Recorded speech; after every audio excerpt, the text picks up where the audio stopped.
Hello and welcome back to Read Becca. Today I want to talk about a book I loved. It was Antigone Rising, The Subversive Power of the Ancient Myths by Helen. I've seen no one talking about this, but it was amazing. This was a random pickup off the library shelf, and I am so glad I picked this up.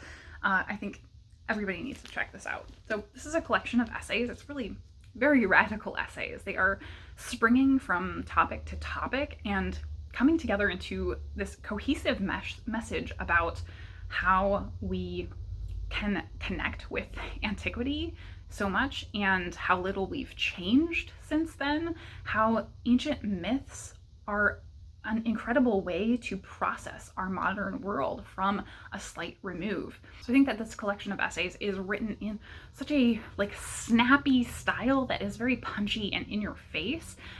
It skims across these topics. It's definitely not a deep dive, but it's so full of notes and references that if you do want to dive deeper into any of the topics, the information is there. You absolutely could have hundreds of hours of research going beyond what's in this book. So it's very slim. It's only about 150 pages with a large section of notes and references at the back. So the topics range from everything to do with Malala and Boko Haram, Me Too, transness as something that has always existed, Ferguson and resistance movements, femicide in Mexico. It's a lot of really heavy topics, but I think that in the end, this is a very hopeful book because it's talking to us about how having the shared language of myths to communicate with one another, to process these topics, is a really powerful tool that we can have to create community surrounding these topics and to create greater understanding from a distance. So I don't think I can go into every single topic that's in this book, but I just wanted to focus on one of the chapters to take you through kind of what these look like. And I'm going to focus on a chapter titled Beyonce Goddess that starts out talking to us about Aphrodite and Venus. It talks about them as idealized visions of womanhood, really, of the womanly body. And we think of the statues and art surrounding those characters, those legends. And then it takes us to Sarah Bartman, who was a slave, who was known as the Hottentot Venus and was exploited for her body. She was this depiction of both disdain and fascination with the Black body at the time, and even still today. She was so exploited as this slave that she, during her time in the UK with her master, abolition happened, and rather than her be freed, he took her to France so that she could not have her freedom and continue to exploit her for financial gain. Even after her death, her body and parts were exploited and used for financial gain for him. So just horrible, really terrible things about how the Black body has been treated and exploited throughout history. So then it gets into pop culture and how there's an assumption of whiteness within depictions of legendary and mythic figures as if they're owned by whiteness. And we see that in many cases in depictions like the upcoming Little Mermaid, where there has been a Black casting for Ariel and there's outrage. We see this a lot in certain fandoms.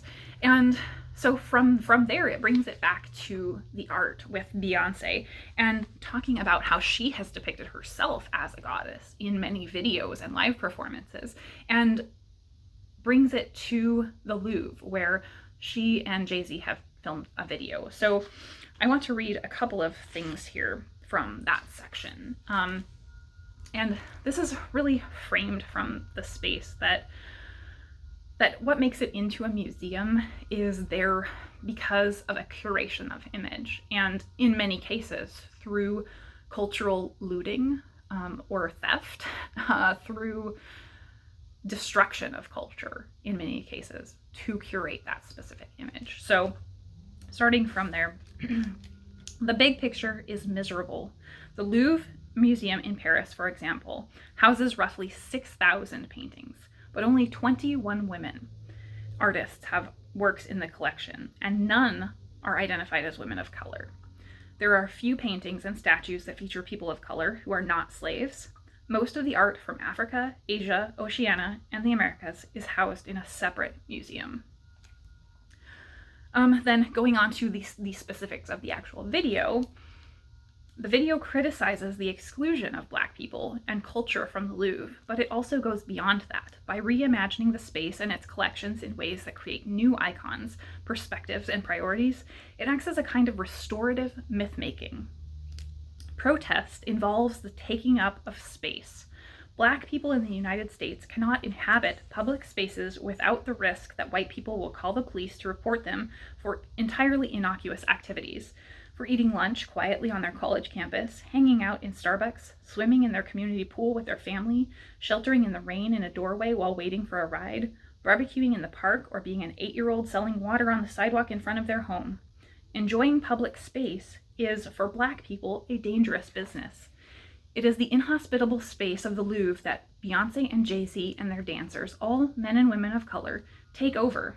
It is in this space that they sing and rap and dance, with a few moments of quiet except for a bell in the distance, muffled traffic noise, capturing the typical hush of the museum, before the music starts.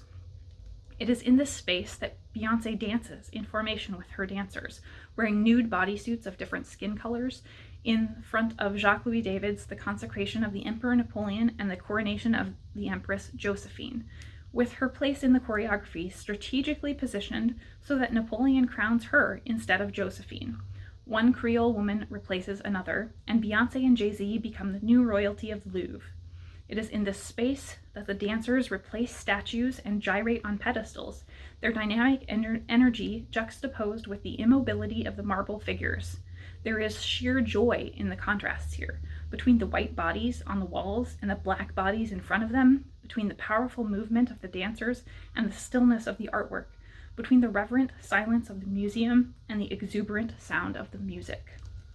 So then she talks a little bit about the ways that this assumed whiteness means that we are erasing the fact that these marble statues depicting these powerful women, goddesses, were potentially women of color. It's assumed that they are white, not out of historical accuracy. Rome was multicultural and multiracial, so it is very likely there were illustrations and depictions of women of color in these positions, but because the paint has been worn away, the default of white is what's depicted. And we see that throughout, as I said, with aerial depictions, with the ways that these mythic figures, like Jesus even, are treated as white in Western culture. So I think every essay here was equally powerful. I think it was incredibly insightful how she managed to string together these very disparate elements into a single topic in all of these essays, where she got across her point, how incredibly important it is that we have this shared communication of myth in order to talk about these topics as a community, as a larger whole, and have a way of processing them together. So I think this is absolutely one you should pick up. I absolutely loved it. Definitely check it out. Thank you so much for watching.